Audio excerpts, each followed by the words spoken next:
Sound, they do a really good job of capturing most of the orchestral score from the Wind Waker. I mean, this music's very familiar. One of the problems that I do have in that, we've had with a lot of Nintendo titles is that there's no voices, a lot of cheeps and chirps, when you go to talk to people. That kind of bums me.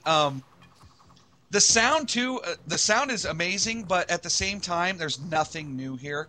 Sound for me got a 7. It's totally serviceable to the story, but it also sounds completely ripped off. Like, there's no new original sound or music or scores or sound effects. It's all taken right from the old Wind Waker game. So for that fact, it's awesome, but you've heard it all before. Gotcha. Moving on to gameplay. I got to tell you guys, I was nervous. I had read some previews about it. When I heard that it was going to be stylus only, Zelda's an action game, how are you going to do that with only a stylus? I was worried. And I have to say that they have pulled it off amazingly well. And I actually prefer this to using the joypad to move around because there's just something relaxing about pointing your character and running him where you want to go. I do want to say that I do have some of the problems because sometimes you'll have to spin your DS, your stylus, in circles to get your guy to do rolls and attacks. And sometimes I would find myself spinning and my guy not responding. But it was very infrequent. And once you get used to it, it's awesome. And what this stylus control lets you do, and you can see this in some of the shots we're seeing of this boomerang, is like you can do things like trace your course. You pull up your boomerang, you trace the course that you want it to fly, and then let it loose. You will use your DS, you'll capture a map. You'll find a treasure map, and you'll use your DS on the screen to rub the dirt away. And I'm playing one game, and there's like this fire, and there's like, we need to blow out the fire. And I'm just sitting here trying to figure out, what the hell am I supposed to do? When suddenly I realized that I needed to blow into the microphone of my no way. DS. That's awesome, dude. Cooking Mama did it first, bro. Don't. I know. I still think that's. Don't be taking any any credit for Cooking Mama. I'm just saying. I'm a DS nub, and I think that's a really cool feature. You gotta blow. Well, one of the things that I think made it cool is that they didn't really let you know.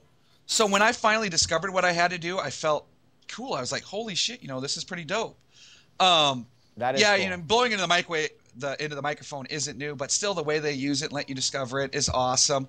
I love how a lot of the puzzles involve drawing. Whenever you get to a map, you can take notes actually on the map, draw little notes on it.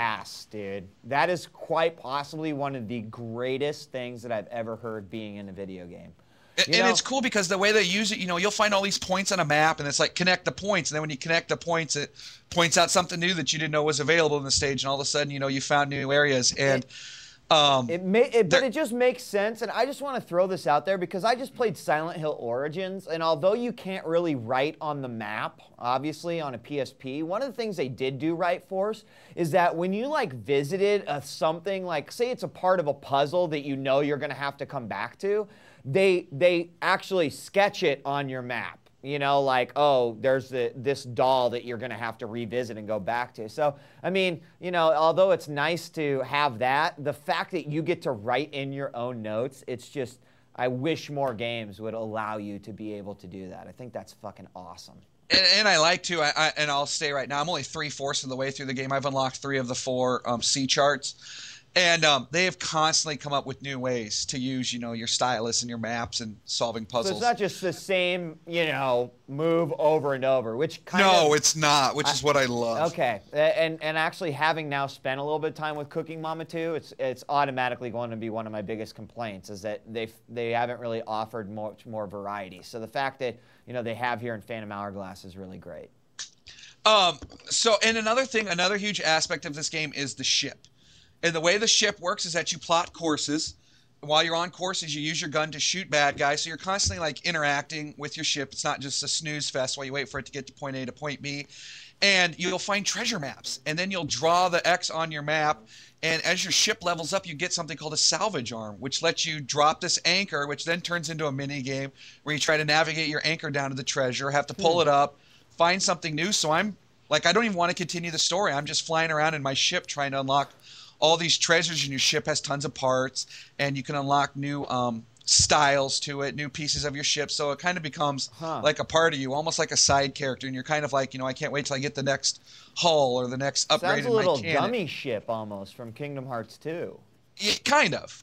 I mean, you actually like care about it, and put some effort into making it look your own as you get new parts. So I liked it that the ship wasn't just. It was actually one of the more annoying parts in Wind Waker. If you remember, you spent a lot of time on in the water, kind of wandering. A lot. But on this one, you kind of know where to go. You can plot all your charts, and like I said, it's interactive. You're constantly kicking ass while you're playing around on it. So I like that. Gameplay for me got a 9.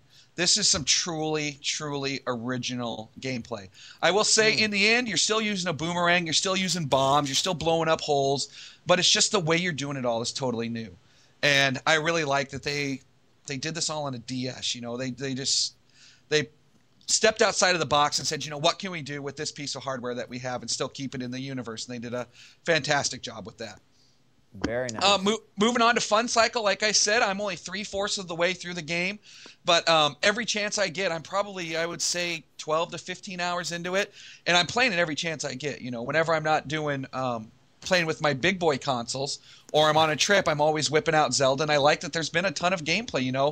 $30 is what I ended up paying for this, and I've totally, gotten my $30 out of it. Fun Cycle for me got an 8. I'm having a blast. One of the reasons why the Fun Cycle maybe isn't a lot higher is that, deep down, I know that I'm doing the same shit in a Zelda game that I've done for years, but I'm still enjoying it quite a bit. Overall, for me, got an 82%. I think this is, actually, I look at my overall and it seems a little low because in my books, this is a must purchase for the DS. This ranks right up there with Puzzle Quest, Final Fantasy III, the new Super Mario Brothers. Percentage doesn't mean shit, dude. As far as I'm concerned, if you say, hey, it's an 82, but, on the flip side, I got to tell you, if you own a DS, you got to have this game. I think that's a completely legit review. Not every single game that you love is going to have great graphics or the best sound or, it's like that one category. If it's a great game but it has shitty voice acting, it's not a big deal. It won't make it a perfect game. But so it's not I totally understand. Yeah. In 82, when I first saw your review, Force, I was like, gosh, that is a little low, and you wouldn't expect a Zelda game to really achieve that much, but. You're right. It's like, on one hand, it sounds like there's a lot of innovation in the way that they allow you to play the game on the DS, but on the other hand, it's, just like when we play a Mario game, we know that there's going to be Goombas, we know that there's going to be Koopas, and we know that fucking Bowser is going to be in it, The same thing kind of goes with Zelda. It is, but it's totally enjoyable, guys. At $30, you can't go wrong. Awesome. So, I actually did not know that it was a stylus-only game. This includes swords and everything? Everything. It's 100% stylus. No buttons do anything in the game.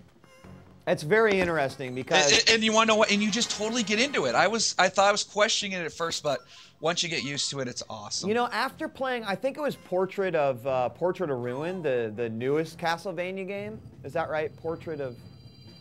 Ruin? I don't know. Whatever. The Portrait. That's what it is. Portrait of Ruin, right? That one I found having to actually play with one hand on the control thing. Actually just holding my DS, but then between these two fingers having my stylus, because you would have to then do all of your stylus moves and then go back to it. So.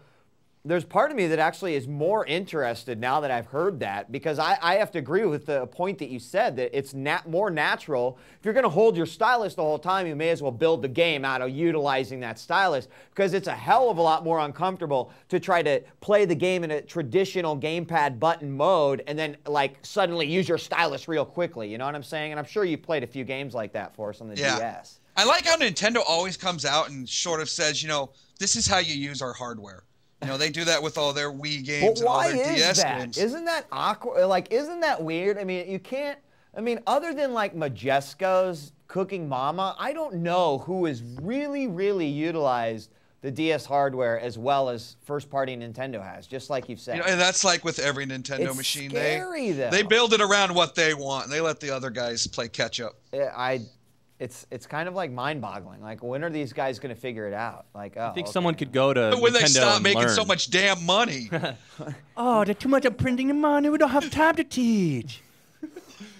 There you go. So definitely a must-buy, especially for the holiday season. It is, definitely. And everyone who owns a DS should get it. And this game actually has been out for what? At least a month now, right? Yeah, about that. If not even a little bit longer. So you may be able to find it even in a used game store as well. So if you're a late bloomer like myself to this title, you might want to check out that option as well.